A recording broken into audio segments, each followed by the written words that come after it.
أعوذ بالله من الشيطان الرجيم. بسم الله الرحمن الرحيم. ياسين والقرآن الحكيم إنك لمن المرسلين على صراط مستقيم. تنزيل العزيز الرحيم لتنذر قوما ما أنذر آباؤهم فهم غافلون. لقد حق القول على أكثرهم فهم لا يؤمنون. إنا جعلنا في أعناقهم أغلالا فهي إلى الأذقان فهم مقمحون. وجعلنا من بين أيديهم سدا ومن خلفهم سدا فأغشيناهم فهم لا يبصرون. وسواء عليهم أأنذرتهم أم لم تنذرهم لا يؤمنون. إنما تنذر من اتبع الذكر وخشي الرحمن بالغيب فبشره بمغفرة وأجر كريم. إنا نحن نحيي الموتى ونكتب ما قدموا وآثارهم وكل شيء أحصيناه في إمام مبين. واضرب لهم مثلا أصحاب القرية إذ جاءها المرسلون إذ أرسلنا إليهم اثنين فكذبوهما فعززنا بثالث فقالوا إنا إليكم مرسلون. قالوا ما أنتم إلا بشر مثلنا وما أنزل الرحمن من شيء إن أنتم إلا تكذبون. قالوا ربنا يعلم إنا إليكم لمرسلون وما علينا إلا البلاغ المبين. قالوا إنا تطيرنا بكم لئن لم تنتهوا لنرجمنكم وليمسنكم منا عذاب أليم. قالوا طائركم معكم أئن ذكرتم بل أنتم قوم مسرفون. وجاء من أقصى المدينة رجل يسعى قال يا قوم اتبعوا المرسلين اتبعوا من لا يسألكم أجرا وهم مهتدون. وما لي لا أعبد الذي فطرني وإليه ترجعون. أتخذ من دونه آلهة إن يردني الرحمن بضر لا تغني عني شفاعتهم شيئا ولا ينقذون. إني إذا لفي ضلال مبين. إني آمنت بربكم فاسمعون. قيل ادخل الجنة قال يا ليت قومي يعلمون بما غفر لي ربي وجعلني من المكرمين. وما أنزلنا على قومه من بعده من جند من السماء وما كنا منزلين. إن كانت إلا صيحة واحدة فإذا هم خامدون. يا حسرة على العباد ما يأتيهم من رسول إلا كانوا به يستهزئون.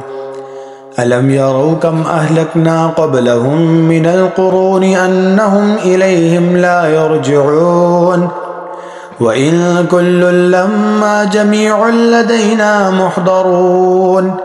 وآية لهم الأرض الميتة أحييناها وأخرجنا منها حبا فمنه يأكلون. وجعلنا فيها جنات من نخيل وأعناب وفجرنا فيها من العيون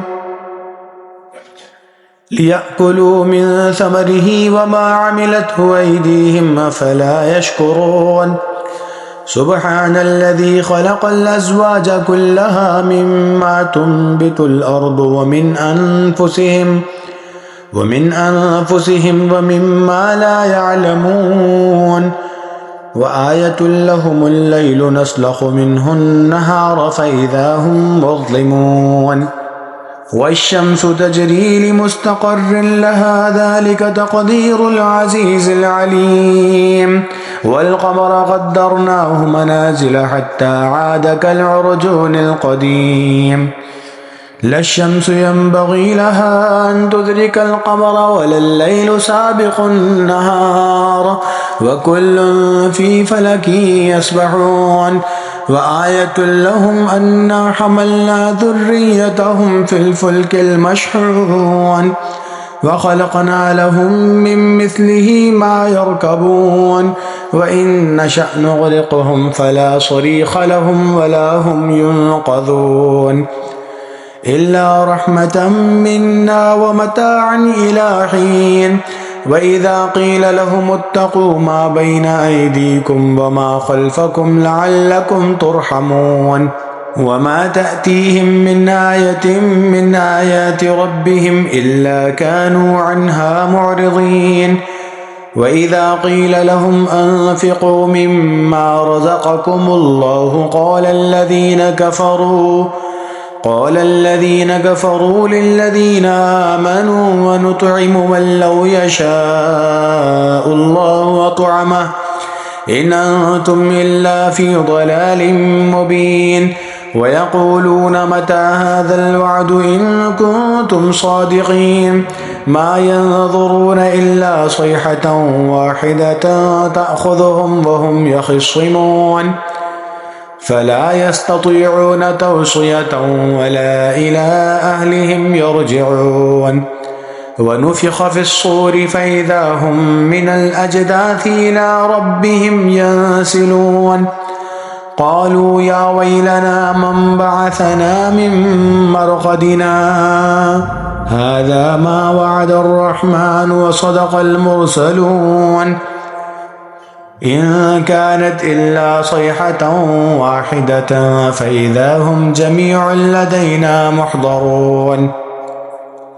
فاليوم لا تظلم نفس شيئا ولا تجزون إلا ما كنتم تعملون إن أصحاب الجنة اليوم في شغل فاكهون هم وأزواجهم في ظلال على الأرائك متكئون لهم فيها فاكهة ولهم ما يدعون سلام قولا من رب رحيم وامتازوا اليوم أيها المجرمون ألم أعهد إليكم يا بني آدم ألا تعبدوا الشيطان إنه لكم عدو مبين وأن اعبدوني هذا صراط مستقيم ولقد أضل منكم جبلا كثيرا أفلم تكونوا تعقلون هذه جهنم التي كنتم توعدون اصلوها اليوم بما كنتم تكفرون اليوم نختم على أفواههم وتكلمنا أيديهم وتشهد أرجلهم بما كانوا يكسبون ولو نشاء لطمسنا على أعينهم فاستبقوا الصراط فأنى يبصرون ولو نشاء لمسخناهم على مكانتهم فما استطاعوا مضيا ولا يرجعون ومن نعمره ننكسه في الخلق أفلا يعقلون وما علمناه الشعر وما ينبغي له إن هو إلا ذكر وقرآن مبين لينذر من كان حيا ويحق القول على الكافرين أولم يروا أنا خلقنا لهم مما عملت أيدينا نعاما فهم لها مالكون وذللناها لهم فمنها ركوبهم ومنها يأكلون ولهم فيها منافع ومشارب أفلا يشكرون واتخذوا من دون الله آلهة لعلهم ينصرون لا يستطيعون نصرهم وهم لهم جند محضرون فلا يحزنك قولهم إنا نعلم ما يسرون وما يعلنون أولم ير الإنسان أنا خلقناه من نطفة فإذا هو خصيم مبين وضرب لنا مثلا ونسي خلقه قال من يحيي العظام وهي رميم قل يحييها الذي ينشأها أول مرة وهو بكل خلق عليم الذي جعل لكم من الشجر الأخضر نارا فإذا أنتم منه توقدون أوليس الذي خلق السماوات والأرض بقادر على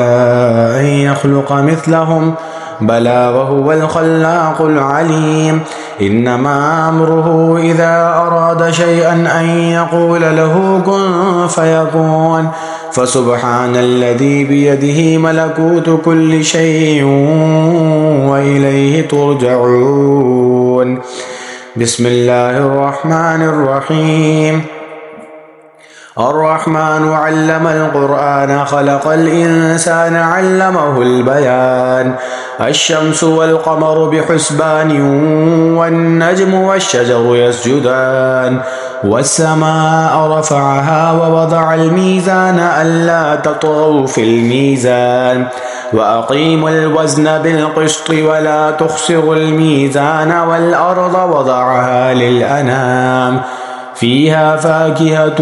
والنخل ذات الأكمام والحب ذو العصف والريحان فبأي آلاء ربكما تكذبان خلق الإنسان من صلصال كالفخار وخلق الجان من مارج من نار فبأي آلاء ربكما تكذبان رب المشرقين ورب المغربين فبأي آلاء ربكما تكذبان مرج البحرين يلتقيان بينهما برزخ لا يبغيان فبأي آلاء ربكما تكذبان يخرج منهما اللؤلؤ والمرجان فبأي آلاء ربكما تكذبان وله الجوار المنشآت في البحر كالأعلام فبأي آلاء ربكما تكذبان كل من عليها فان ويبقى وجه ربك ذو الجلال والإكرام فبأي آلاء ربكما تكذبان يسأله من في السماوات والأرض كل يوم هو في شأن فبأي آلاء ربكما تكذبان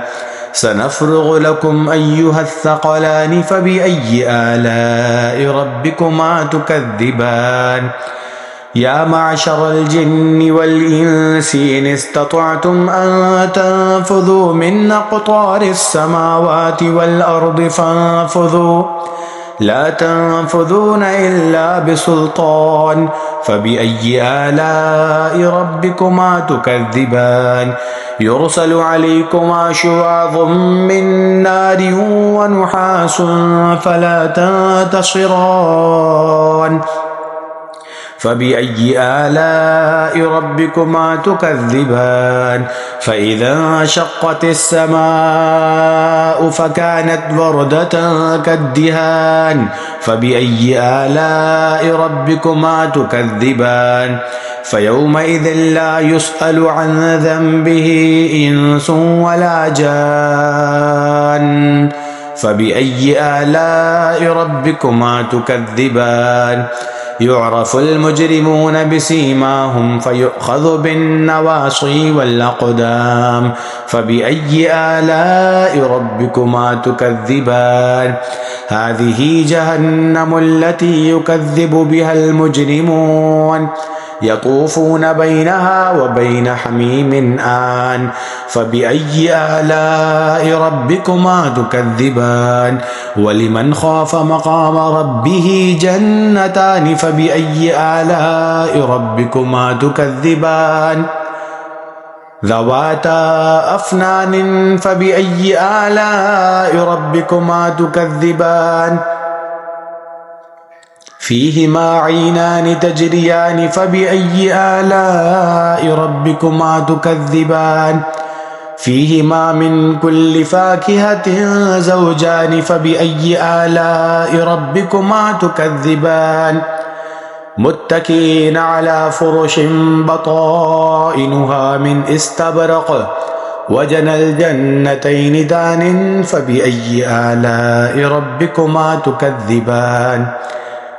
فيهن قاصرات الطرف لم يطمثهن إنس قبلهم ولا جان فبأي آلاء ربكما تكذبان كأنهن الياقوت والمرجان فبأي آلاء ربكما تكذبان هل جزاء الإحسان إلا الإحسان فبأي آلاء ربكما تكذبان ومن دونهما جنتان فبأي آلاء ربكما تكذبان مدهامتان فبأي آلاء ربكما تكذبان فيهما عينان نضاختان فبأي آلاء ربكما تكذبان فيهما فاكهة ونخل ورمان فبأي آلاء ربكما تكذبان فيهن خيرات حسان فبأي آلاء ربكما تكذبان حور مقصورات في الخيام فبأي آلاء ربكما تكذبان لم يطمثهن إنس قبلهم ولا جان فبأي آلاء ربكما تكذبان متكئين على رفرف خضر وعبقري حسان فبأي آلاء ربكما تكذبان تبارك اسم ربك ذي الجلال والإكرام بسم الله الرحمن الرحيم إذا وقعت الواقعة ليس لوقعتها كاذبة خافضة رافعة إذا رجت الأرض رجا وبست الجبال بسا فكانت هباء منبثا وكنتم أزواجا ثلاثة فأصحاب الميمنة ما أصحاب الميمنة وأصحاب المشأمة ما أصحاب المشأمة والسابقون السابقون أولئك المقربون في جنات النعيم ثلة من الأولين وقليل من الآخرين على سرر موضونة متكئين عليها متقابلين يطوف عليهم ولدان مخلدون بأكواب وأباريق وكأس من معين لا يصدعون عنها ولا ينزفون وفاكهة مما يتخيرون ولحم طير مما يشتهون وحور عين كأمثال اللؤلؤ المكنون جزاء بما كانوا يعملون لا يسمعون فيها لغوا ولا تأثيما إلا قيلا سلاما سلاما وأصحاب اليمين ما أصحاب اليمين في سدر مخضود وطلح منضود وظل ممدود وماء مسكوب وفاكهة كثيرة لا مقطوعة ولا ممنوعة وفرش مرفوعة إنا أنشأناهن إنشاء فجعلناهن أبكارا عربا أترابا لأصحاب اليمين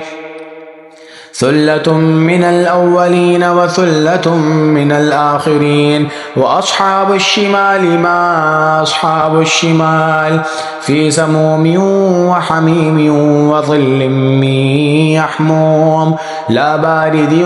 ولا كريم إنهم كانوا قبل ذلك مترفين وكانوا يصرون على الحنث العظيم وكانوا يقولون أئذا متنا وكنا ترابا وعظاما أئنا لمبعوثون أو آباؤنا الأولون قل إن الأولين والآخرين لمجموعون إلى ميقات يوم معلوم ثم إنكم أيها الضالون المكذبون لآكلون من شجر من زقوم فمالئون منها البطون فشاربون عليه من الحميم فشاربون شرب الهيم هذا نزلهم يوم الدين نحن خلقناكم فلولا تصدقون أفرأيتم ما تمنون أأنتم تخلقونه أم نحن الخالقون نحن قدرنا بينكم الموت وما نحن بمسبوقين على أن نبدل أمثالكم وننشئكم فيما لا تعلمون ولقد علمتم النشأة الأولى فلولا تذكرون أفرأيتم ما تحرثون أأنتم تزرعونه أم نحن الزارعون لو نشاء لجعلناه حطاما فظلتم تفكهون إنا لمغرمون بل نحن محرومون أفرأيتم الماء الذي تشربون أأنتم أنزلتموه من المزن أم نحن المنزلون لو نشاء جعلناه جاجا فلولا تشكرون أفرأيتم النار التي تورون أأنتم أنشأتم شجرتها أم نحن المنشئون نحن جعلناها تذكرة ومتاعا للمقوين فسبح باسم ربك العظيم فلا أقسم بمواقع النجوم وإنه لقسم لو تعلمون عظيم إنه لقرآن كريم في كتاب مكنون لا يمسه إلا المطهرون تنزيل من رب العالمين أفبهذا الحديث أنتم مدهنون وتجعلون رزقكم أنكم تكذبون فلولا إذا بلغت الحلقوم وأنتم حينئذ تنظرون ونحن أقرب إليه منكم ولكن لا تبصرون فلولا إن كنتم غير مدينين ترجعونها إن كنتم صادقين فأما إن كان من المقربين فروح وريحان وجنة نعيم وأما إن كان من أصحاب اليمين فسلام لك من أصحاب اليمين وأما إن كان من المكذبين الضالين فنزل من حميم وتصلية جحيم إن هذا لهو حق اليقين فسبح باسم ربك العظيم بسم الله الرحمن الرحيم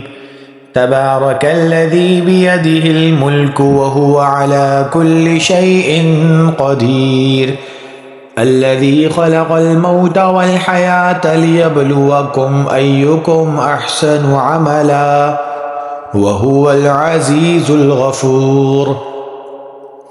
الذي خلق 7 سماوات طباقا ما ترى في خلق الرحمن من تفاوت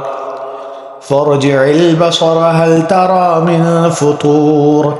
ثم ارجع البصر كرتين ينقلب إليك البصر خاسئا وهو حسير ولقد زينا السماء الدنيا بمصابيح وجعلناها رجوما للشياطين وأعتدنا لهم عذاب السعير وللذين كفروا بربهم عذاب جهنم وبئس المصير إذا ألقوا فيها سمعوا لها شهيقا وهي تفور تكاد تميز من الغيظ كلما ألقي فيها فوج سألهم خزنتها ألم يأتكم نذير قالوا بلى قد جاءنا نذير فكذبنا وقلنا ما نزل الله من شيء إن أنتم إلا في ضلال كبير وقالوا لو كنا نسمع أو نعقل ما كنا في أصحاب السعير فاعترفوا بذنبهم فسحقا لأصحاب السعير إن الذين يخشون ربهم بالغيب لهم مغفرة وأجر كبير وأسروا قولكم أو اجهروا به إنه عليم بذات الصدور ألا يعلم من خلق وهو اللطيف الخبير هو الذي جعل لكم الأرض ذلولا فامشوا في مناكبها وكلوا من رزقه وإليه النشور أأمنتم من في السماء أن يخسف بكم الأرض فإذا هي تمور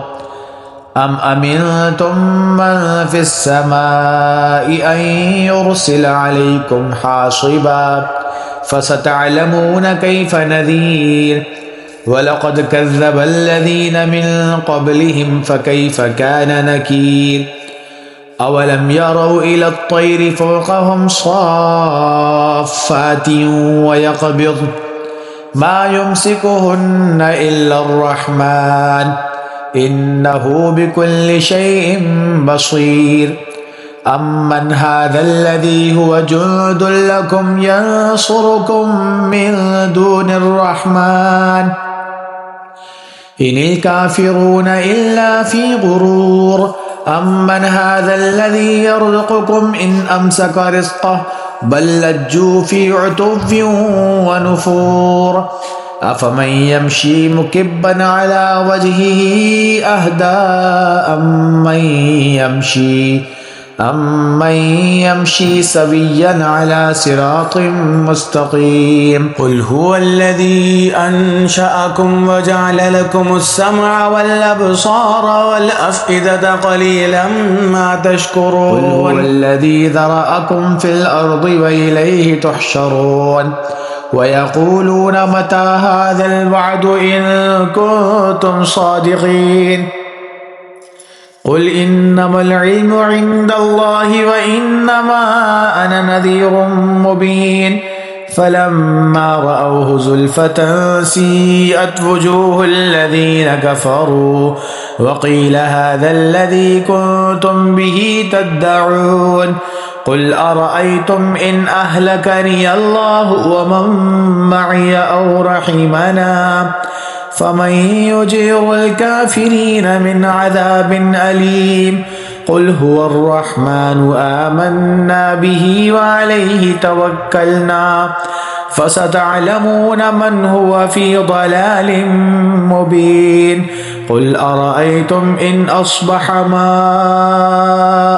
غورا فمن يأتيكم بماء معين صدق الله العظيم.